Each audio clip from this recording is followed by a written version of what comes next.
So on. I want to give all praises and honor glory to Yahweh Bashim Yahweh Shai, Bashim Kakadash.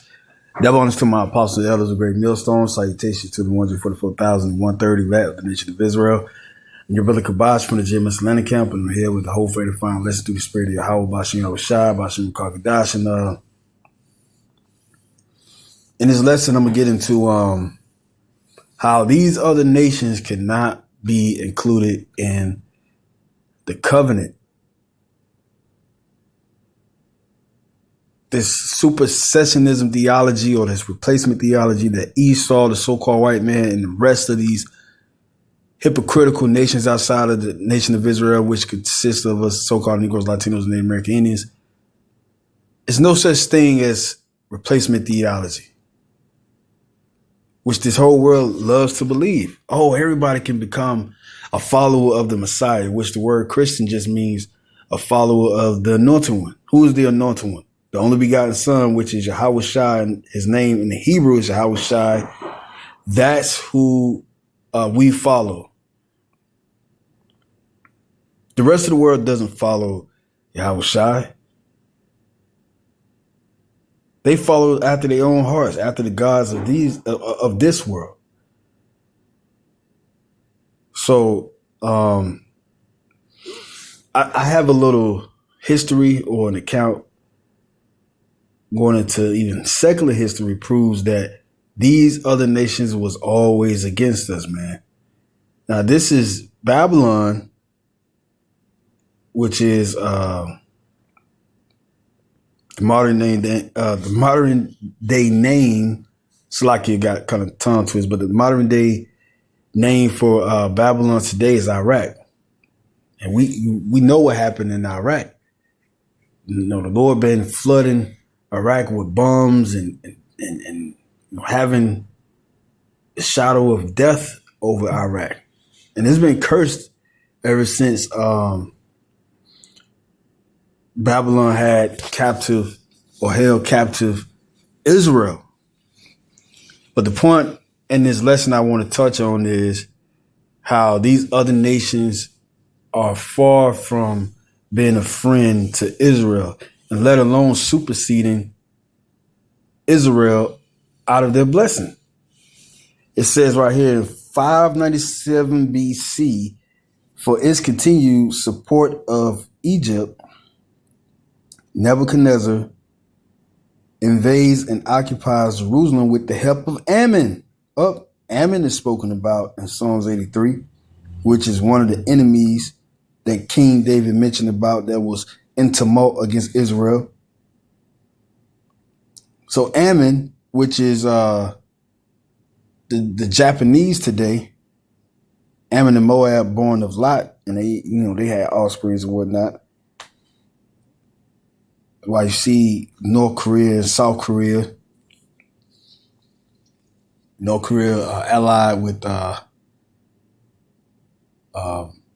China, and South Korea allied with Japan, which is their allies of America, which is Babylon the Great, which is all spiritual, man. Just like the brothers, the head brother Ratazai and Captain Kashikwala mentioned, they mentioned about Isaiah chapter 13, verse 17, and also our elders too.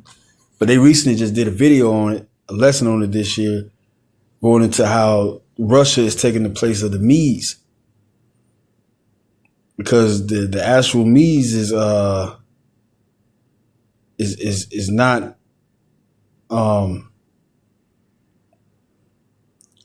it doesn't have that power to take down Babylon as it says in Isaiah chapter 13 verse 17, but spiritually, prophetically, you could put Russia in that lot of the Medes destroying Babylon the Great, which is spoken about in Isaiah chapter 13, which Isaiah chapter 13 is really a prophecy chapter.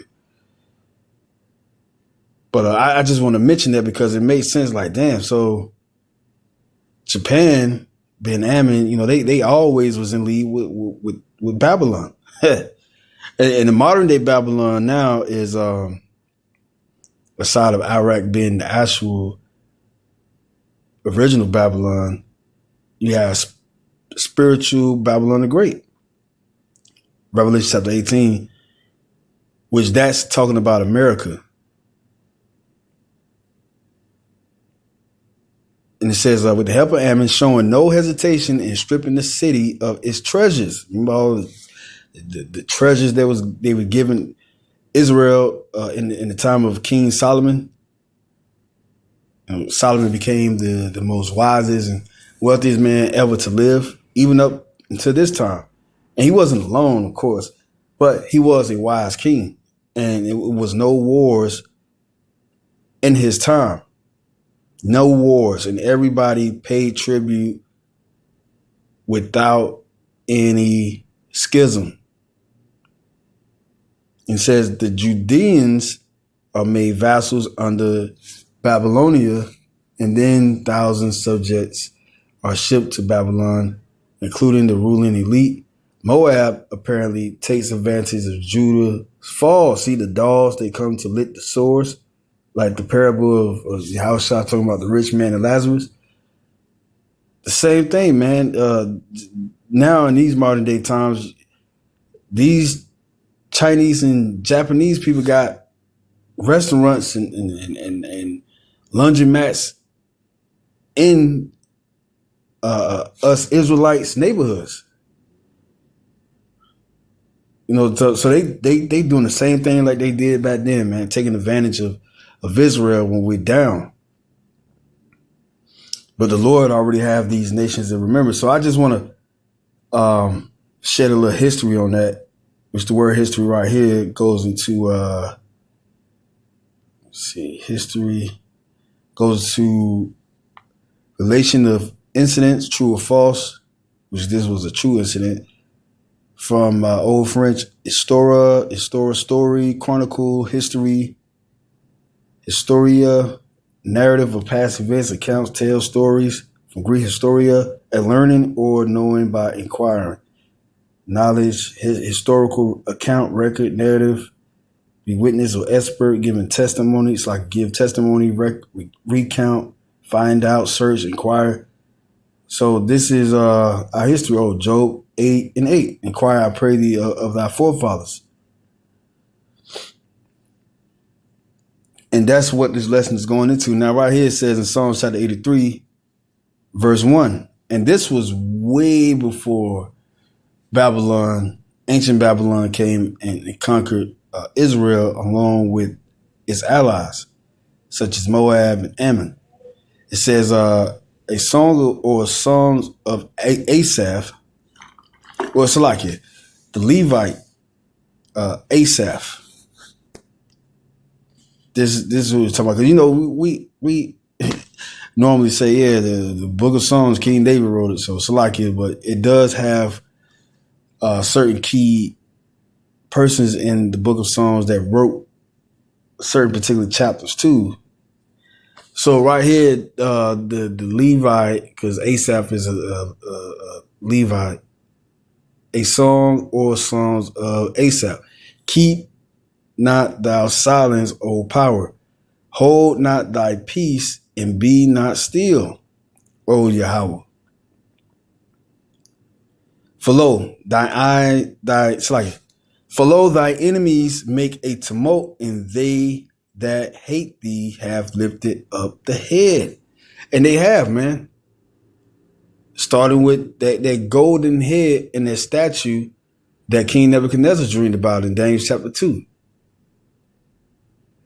And we can see through secular history that King Nebuchadnezzar, which was the golden head, King Nebuchadnezzar II, came up against Israel. They made a tumult against Israel and many other nations that Asaph is going to name. For lo, thy enemies make a tumult, and they that hate thee have lifted up the head. They have taken crafty counsel. Now, at that time, too, King David was going to war. That's how he silenced all the nations around King Solomon when he ruled. You see how strategic and how wise our ancestors was, man. Like, we didn't just go to war. See, Esau goes to war for nothing. Now, of course, you know, he has to have a point in why he's going to war, which is what I'm explaining about how King David, strategized and how he warred and made peace for his successor, King Solomon. Well, Esau, he's been waging war and he picks fights to ultimately have everybody under submission, and also take it a little further. He wants to be gods over everybody, which King David never did that. King Solomon never did that.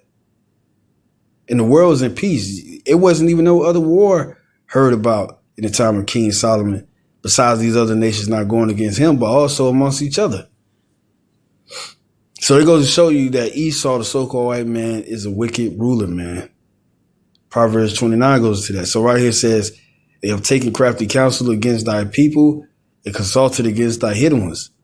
They have said, come and let us cut them off from being a nation, that the name of Israel may be no more remembered. I just read about how Moab came up and Ammon came up to assist Babylon to taking us down. For they have consulted together with one consent. They are confederate against thee. The tabernacle of Edom. See, these are the ones that our ancestors mentioned about they being enemies not only to the Heavenly Father, but to his people. The tabernacle of Edom and the Ishmaelites, which are these Arabian people of Moab and of the Hagarenes, Gabal and Ammon. See, Ammon and Amalek, the Philistines with the inhabitants of Tyre. So the point is that these other nations cannot and would never be a part of the covenant of Israel. Matter of fact, I think it's in Deuteronomy chapter 23. Then I'm going to wrap it up. This is Deuteronomy chapter 23, verse 1. He that is wounded. Okay, I'm going to go to verse 2 because the point is in 2 and 3. A bastard should not enter into the congregation of the Lord. A bastard is who is a bastard, man? In fact, let me see if I can get this.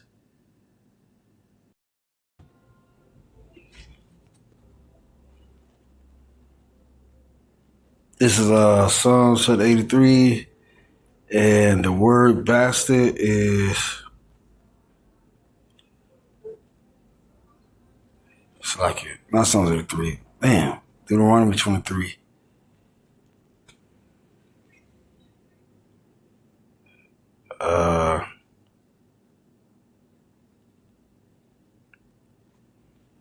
Okay, the strong concordance for bastard and the strong concordance H4464 is Memzer, bastard, child of incest. And these niggas is literally incest, Moab and Ammon, because they was born of their forefather Lot. You know, their mothers were sisters and daughters of. They were sisters of themselves, but they was daughters of Lot. They both had sex with their father after the angels of the Lord destroyed Sodom and Gomorrah with fire. So right here it says, verse 2, a bastard should not enter. That's why they all look the same. That's why they all look the same. And go back to that story. That's why we can link up, because people, they don't disappear off the face of the earth since the beginning of time. It says it in the book of Ecclesiastes chapter 4. There's no end of the people. So our seeds always regenerate. Verse 2 says, a bastard should not enter into the congregation of the Lord, even to his 10th generation, even the 250 year. 250 years is a long time. That's 10 generations. So how much more 10,000 more generations? The Lord meant what he said. He just being